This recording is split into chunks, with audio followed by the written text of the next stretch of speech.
Back now with the latest in the escalating violence in the Middle East. This morning, an Israeli airstrike hit the main hospital in southern Gaza, killing at least 15 people, including several journalists, according to health officials.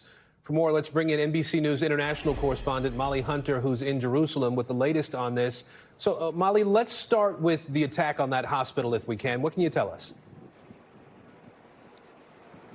Yeah, Aaron, I'll walk you through what we know, and this is a fast-moving story, and I actually have an update already to the numbers that you just gave. We now know at least 20 people were killed in this pair of attacks, including 5 journalists. But it happened around 10 a.m., local time. The first Israeli drone strike hit the side of Nasser Hospital. Aaron, as you mentioned, it is the biggest, only functioning hospital in the south. But it hit a staircase, and this is important, Aaron, because this staircase was where journalists, since the early days of the war, have gathered to get Wi-Fi signals. So as journalists have also been displaced, as well as kind of average Palestinian citizens in Gaza, they have flocked to hospitals to use not only kind of the connection, the power, the water, the resources available there. So this staircase in particular, though, Aaron, is someplace that we've seen on social media of journalists waving their phones in the sky, kind of trying to get signal, huddled late night over their laptops, trying to get the images from Gaza out to the rest of the world. Well, minutes after the first Israeli drone strike, as first responders were racing up to that area, as other journalists were going to cover the event, another Israeli drone strike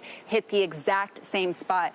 Now, at least 20 people, as I mentioned, including 5 journalists. Aaron, I'm just going to share with you their names. It was Hossam Al-Masri, who worked with Reuters, Miriam Abu Daqqa, who worked for the AP, Mohammed Salama, who worked with Al Jazeera, Moaz Abu Taha, and Ahmed Abu Aziz. Just for some context for our audience, 245 journalists have died since October 7th. These are our peers, our colleagues, people who've been working tirelessly, Aaron, for the last 22 months to cover what's been happening in Gaza. Trying to make a record of history and shed some light on exactly what's happening on the ground there. We appreciate the sacrifice that they made. Molly, as it relates to these journalists, has the Israeli military responded at this point?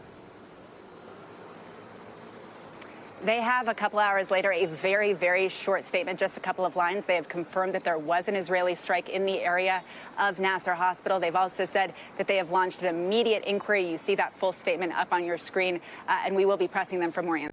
We thank you for watching, and remember, stay updated on breaking news and top stories on the NBC News app or watch live on our YouTube channel.